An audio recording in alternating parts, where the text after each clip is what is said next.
Assalamualaikum warahmatullahi wabarakatuh. Halo, perkenalkan nama saya Alvina Nurlistiana dari Prodi Pendidikan Sosiologi Antropologi tahun 2022. Saya biasa dipanggil sebagai Kak Nana. Di sini Kak Nana akan menjelaskan materi mengenai faktor-faktor pendorong interaksi sosial. Seperti apa pembelajarannya? Mari kita lihat. Sebelum kita belajar mengenai faktor-faktor pendorong interaksi sosial, ada yang masih ingat nggak sih apa itu interaksi sosial? Jadi, interaksi sosial adalah hubungan timbal balik antara dua orang atau lebih yang saling memengaruhi. Jadi, kata kuncinya memengaruhi ya. Apa saja yang bisa dipengaruhi? Yang bisa dipengaruhi itu bisa dari pikiran, tindakan, bahkan hingga perasaan. Syarat utamanya apa saja kemarin yang sudah kita pelajari? Ada dua. Yang pertama itu ada kontak sosial dan komunikasi. Tanpa kedua hal ini, tidak akan ada jendela penghubung antara manusia untuk saling menyampaikan pesan dari sisi yang satu ke sisi yang selanjutnya. Jadi, interaksi sosial itu sebagai jembatan penghubung terjadinya kehidupan sosial. Kenapa hal tersebut bisa terjadi? Karena interaksi sosial itu muncul berdasarkan dari dorongan diri manusia untuk berhubungan dengan orang lain. Lewat interaksi sosial, kita bisa belajar mengenai bagaimana orang saling meniru, memahami, ataupun berempati kepada orang lainnya. Sehingga akan tercipta yang namanya kehidupan sosial. Dan interaksi sosial ini tidak terjadi begitu saja. Ada faktor-faktor psikologis dan sosial yang memengaruhinya. Nah, faktor-faktor tersebut yang akan kita pelajari pada materi kali ini mengenai faktor-faktor pendorong interaksi sosial. Dan faktor-faktor pendorong interaksi sosial itu ada 6 macam. Yang pertama, ada imitasi, identifikasi, simpati, empati, sugesti, dan motivasi. Yuk kita belajar satu persatu. Yang pertama itu ada imitasi. Imitasi atau berasal dari kata to imitate yang berarti meniru. Imitasi adalah tindakan meniru sikap, perilaku, kebiasaan, gaya bicara, penampilan, atau nilai-nilai seseorang atau kelompok yang lain. Imitasi ini berarti tindakan meniru ya. Hanya meniru. Dan apa sih yang ditiru? Jadi dalam imitasi yang ditiru hanya sikap tindakannya. Fungsinya apa? Fungsinya itu untuk mempercepat proses belajar dan sosialisasi, terutama misalnya pada anak dan remaja yang sedang mencari identitas diri. Adapun syarat yang harus dipenuhi itu adanya minat atau perhatian, sikap menghargai, mengagumi, dan memahami terhadap objek atau subjek yang ditiru. Contohnya, ada anak muda yang meniru gaya berpakaian artis idolanya. Kalian pernah nggak nih? Lalu, ada juga anak kecil yang meniru orang tuanya ketika berdoa sebelum makan. Ataupun, seperti anak kecil yang ada pada gambar ini, dia meniru berpakaian seperti ayahnya, ingin memakai dasi dan memakai baju setelan jas. Yang kedua ada identifikasi. Identifikasi adalah proses psikologis di mana seseorang berusaha menjadi sama dengan orang lain yang dikaguminya, baik dalam perilaku, nilai, maupun gaya hidup. Berbeda dengan imitasi yang tadi hanya meniru perilaku luar, identifikasi ini menyentuh tingkat pada kesadaran yang lebih dalam, sehingga seseorang tidak sekedar meniru, tetapi ingin menjadi sama, ingin identik dengan orang yang dikaguminya. Dan identifikasi ini erat kaitannya dengan pembentukan kepribadian dan peran sosial. Mengapa demikian? Karena identifikasi ini terjadi ketika pelaku identifikasi benar-benar mengenal dan mengagumi orang yang ia identifikasi, sehingga dia bisa menghayati sikap dan perilakunya, bahkan secara sampai mendetail. Contohnya, seorang fans yang ingin menjadi dan meniru cara berpakaian, sikap, gaya bicara, kebiasaan, dan semua hal tentang idolanya tersebut karena menganggapnya sebagai panutan.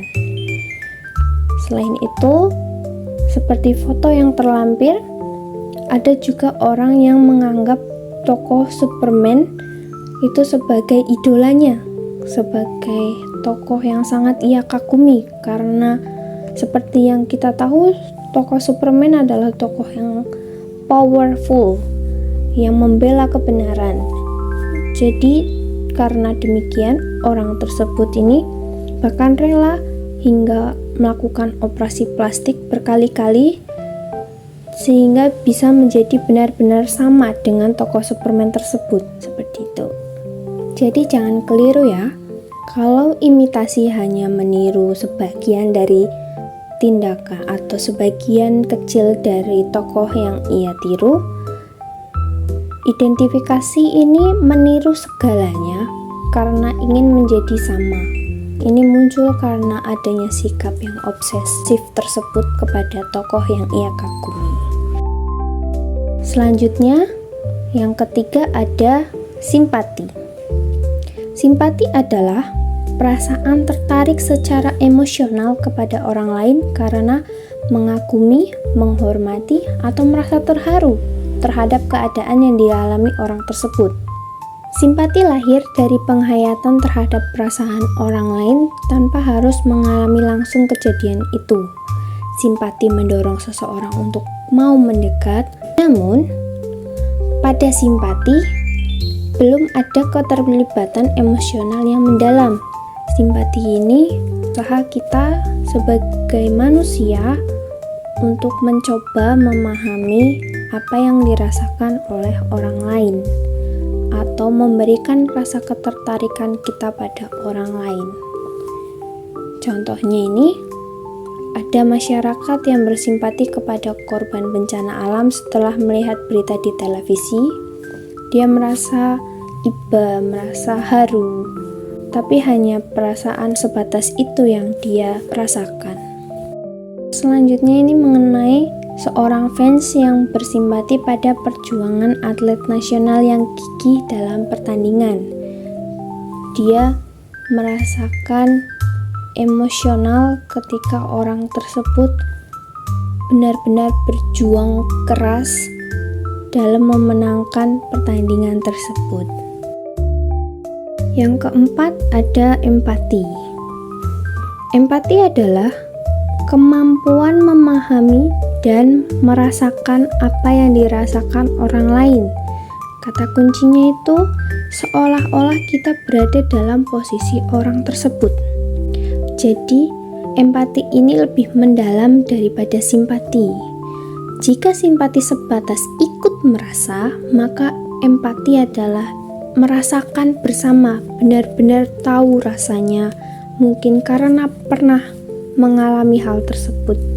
Jadi dia tahu bagaimana perasaan ataupun penderitaan ataupun kebahagiaan yang dicapai oleh orang lain. Dan empati ini mendorong seseorang untuk bertindak dalam membantu atau meringankan penderitaan orang lain. Berbeda dengan contoh sebelumnya, simpati hanya merasa perasaan sebatas misalnya perasaan sedih saat melihat korban bencana. Dalam empati ada tindakan yang dilakukan. Jadi misalnya seperti contoh relawan ikut terjun langsung membantu para korban-korban yang terkena sebuah bencana. Dia rela melakukan hal tersebut karena memiliki perasaan emosional yang sangat mendalam, sehingga membuat dia tergerak untuk melakukan sebuah tindakan yang bisa meringankan penderitaan tersebut. Selanjutnya yang kelima itu ada sugesti. Sugesti adalah pengaruh yang diterima seseorang dari orang lain tanpa melalui proses berpikir kritis secara mendalam. Sehingga sugesti ini berlangsung ketika seseorang memberi pandangan atau pernyataan sikap yang kemudian diterima oleh orang lain dan diyakini kebenarannya begitu saja. Biasanya ini berasal dari pihak yang dianggap lebih memiliki otoritas, karisma, atau keahlian, sehingga penerima sugesti tidak berpikir secara kritis terhadap pengaruh tersebut. Contohnya, ada iklan produk kesehatan yang membuat masyarakat yakin bahwa produknya itu sangat mujarab. Jadi mereka itu akan langsung percaya setelah melihat iklan tersebut tanpa mencari tahu asal-usul dari bahan-bahan yang digunakan oleh produk tersebut ataupun dari konsumen-konsumen yang sudah menggunakan produk tersebut. Selanjutnya, ada contoh lain yaitu seorang pemimpin karismatik meyakinkan pengikutnya untuk berbuat sesuatu demi tujuan bersama. Ini terjadi karena orang-orang itu menganggap pemimpin tersebut merupakan sosok yang sangat diyakini kebenarannya, apa yang dia katakan, apa yang dia perintahkan, sehingga pengikutnya akan senang-senang saja mengikuti arahan atau imbauan yang berasal dari pemimpin tersebut. Selanjutnya yang keenam itu ada motivasi. Motivasi ini merupakan dorongan psikologis yang membuat seseorang ingin terlibat dalam hubungan sosial, baik untuk mendapatkan pengakuan, rasa aman, kasih sayang, pengetahuan, ataupun kedudukan sosial. Jadi motivasi ini menjelaskan mengapa seseorang berinteraksi, bukan hanya bagaimana interaksi itu terjadi. Jika imitasi, sugesti, identifikasi, simpati, dan empati menjelaskan mekanisme psikologis dalam interaksi, maka motivasi menjelaskan tujuannya. Sehingga dengan adanya motivasi, sebuah interaksi sosial yang dilakukan seseorang akan memiliki sebuah makna di dalamnya.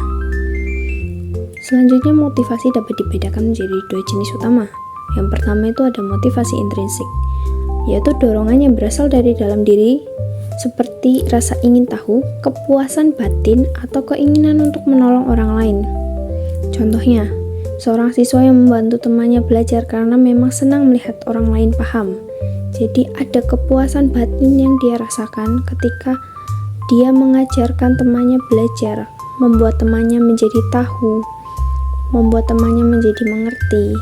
Ada kepuasan batin yang dirasakan ketika dia menolong orang lain. Seperti itu. Selanjutnya yang kedua itu motivasi ekstrinsik, yaitu dorongan yang datang dari luar diri, seperti pujian, penghargaan, status sosial, atau tekanan kelompok. Contohnya, seseorang yang aktif di organisasi sekolah agar dikenal banyak orang atau mendapatkan poin tambahan dari guru. Jadi dengan adanya dorongan dia ingin dikenal oleh orang dan poin yang akan didapatkan untuk menambahkan nilai, dia akhirnya mau tidak mau akan menjadi seseorang yang aktif dalam organisasi tersebut. Selanjutnya, di sini saya memberikan contoh sebuah keterkaitan antar faktor karena pada kehidupan nyata, interaksi sosial nyatanya terjadi lebih kompleks daripada yang sudah dijabarkan pada penjelasan-penjelasan yang tadi. Hal tersebut dikarenakan faktor-faktor pendorong tersebut nyatanya saling berkaitan, bahkan bisa terjadi bersamaan dalam satu situasi. Jadi penting bagi kita untuk memahami dasarnya terlebih dahulu seperti dalam penjelasan yang di atas. Namun lewat pengamatan dan analisis yang mendalam, kita akan tahu dasar-dasar dan motif yang melatar belakangi penyebab seseorang melakukan interaksi sosial tersebut. Contohnya, seorang siswa melihat cara berpakaian seorang idol Korea, lalu karena dianggap keren, dia punya perasaan atau keinginan dalam bentuk ini merupakan sebuah motivasi untuk meniru. Perilaku meniru ini merupakan sebuah imitasi.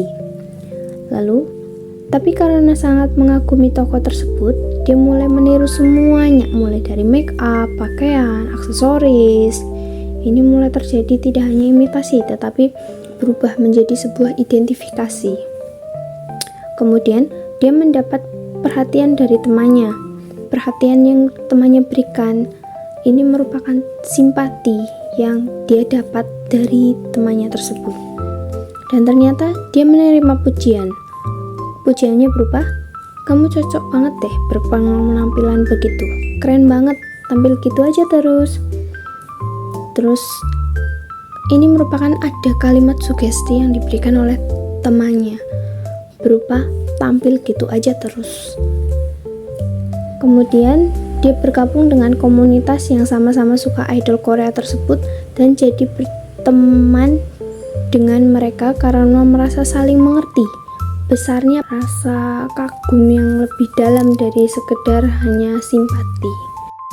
Selanjutnya, saya ada 3 pertanyaan singkat yang bisa direnungkan oleh teman-teman semua untuk mengetahui seberapa paham kalian dalam melihat video ini.